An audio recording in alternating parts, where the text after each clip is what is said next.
You rely on it to drink, to wash, to live. It's water that may contain something you didn't expect. I mean, is this something just found out in the last few days, few months, few years? Radiation, turning each glass and even the plumbing Going far, it's going way up. into a risk that can become a reality. This is really disturbing. Tonight, you'll hear from water companies, Any issues of public health do concern me. from health experts, These aren't just statistics, these are real people. and from citizens. You can drink this water, and then you tell me how you feel in 2 years. And we'll talk with HOU 11 News Special Investigation, a matter of risk, radiation, drinking water, and deception. We're surrounded by radiation every day. So how could drinking a little be a risk? Well, when it's the kind that experts say can lead to real trouble once it's inside of you. Radiation, experts say, can really damage you internally. It's called the alpha particle. The alpha particle, this is the 800-pound gorilla of radioactive particles. He's Dr. David Ozanoff, a nationally known expert on drinking water and health, based out of Boston University's School of Public Health. But when it hits something, it does a ferocious amount of damage. Alpha particles. Outside your body, they don't get past the outer layers of your skin. But once they're inside, Ozanoff says, Then many parts of your body are within knife-wielding distance of living soft tissue and organs.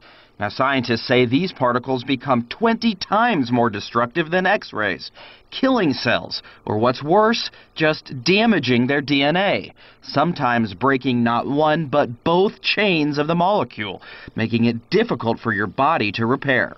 And Ozanoff says that can be the start of trouble. because all you need is one cell to go bad. You see, scientists now know it only takes one cell with broken DNA. So it instructs the cell to divide over and over, eventually becoming a tumor and... The disease that we call. But there's also something else you should know. You see, the EPA recommends that cities have 0 alpha in their water, because in theory, one alpha particle plus one cell can lead to cancer.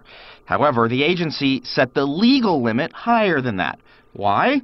Partly because of the expense of removing it, as claimed by water companies, partly because the agency estimates if your water does contain alpha at the legal limit, the risk of getting cancer from it is 1 in 10,000 if you drink it regularly.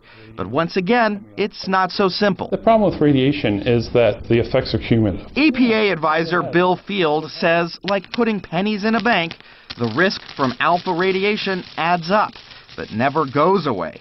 And even worse, he says, it can combine with the risk you get from other types of radiation, like medical X-rays, making your personal odds of a health problem more likely than 1 in 10,000. It's even more troubling now because we're getting more exposures from other sources. And Dr. David Ozanoff points out, in any game of chance, somebody wins, especially if the contaminated water goes to millions of people, like in a large city. If it's 1 in 10,000, if there are 1 million people on the water supply or 2 million people on the water supply, then somewhere around 100 to 200 people are winning that lottery. Cancer. You see, when the state tests your water for alpha radiation, they get a number.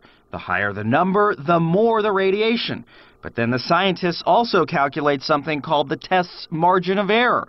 It's a statistic to remind them that the test result might be a certain amount higher or a certain amount lower. But in science, the actual test result is left untouched. So guess what we found TCEQ doing? Well, for decades, they took each radiation test result and would always subtract from it its margin of error, always lowering the amount of radiation that was actually found. And Dr. Ozanoff goes further. The word that comes up in my mind is cover-up. Don't you understand that by subtracting off the margin of error, you have real impact on the people that live there? Because if a water system doesn't get a violation, they won't fix the problem. I do not believe that what TCEQ was doing at that time has impacted human health. Then, in the year 2000, the EPA published this federal rule, banning the subtracting practice in every state. Did you happen to skip over page 76727 of the federal rule? Because right in here in 2000, EPA told you, don't subtract from margin of error. Did you skip that part? It doesn't say not to subtract. It doesn't. It is silent. I'd like you to go ahead and hold this in your hand for a moment and read the part that's underlined in blue. I'm not going to do that on camera. Officials misled the public for decades. How? By making it appear that their water had less radiation than test results actually showed. But we wondered, why would they do it? It's a cover-up of the highest order. Tom Smitty Smith of Public Citizen, the consumer advocacy group, is angry. You're getting fired up over this. I think it's an outrage. Do you feel like they put you at risk? Yes, I do. Because for this couple, there was another issue. What was the first sign? Sore throat. 2 years ago, Brenda visited her doctor, and He checked me. He's like, wait, there's a lump here. There's a little...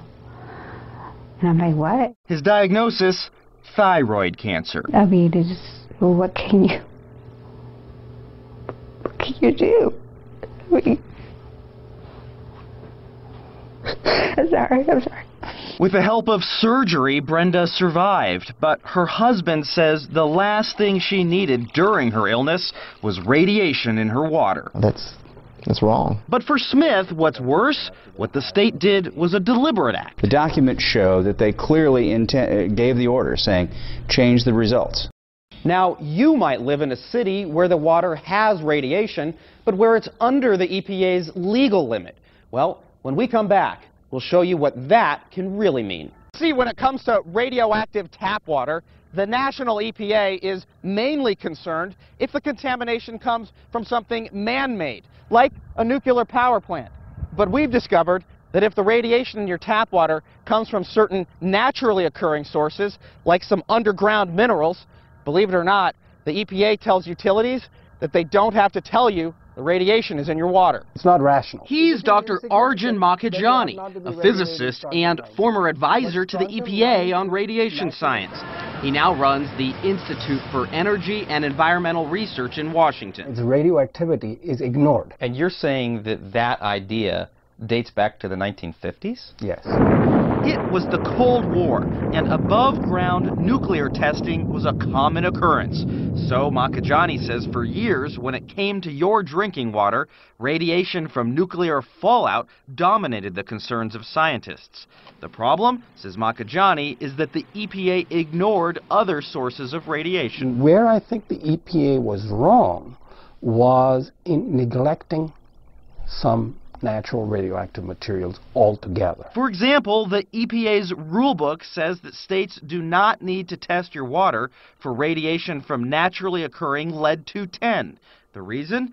The EPA told KHOU, since the rule covers man-made radionuclides only, and with natural uranium that produces those alpha particles we told you about, the EPA lets water providers subtract them out from their test results because they say gross alpha measurements do not include uranium because its radiotoxicity to the bone is insignificant. In other words, the EPA claims that uranium's alpha radiation targets your bones but doesn't really hurt them. Makhijani was astonished. That's not correct. This thing, radiotoxicity to the bone is insignificant, is flat wrong. Scientifically. It is scientifically wrong. But they say... I know. They tell me... wrong. By Makhijani's calculation, natural uranium produces nearly 5 times the radiation dose to the bone than some man-made elements. And the element lead-210, he says that gives off 7 times the dose. And yet, water companies don't even have to test for it. Should I not know how much of that is in my drinking water?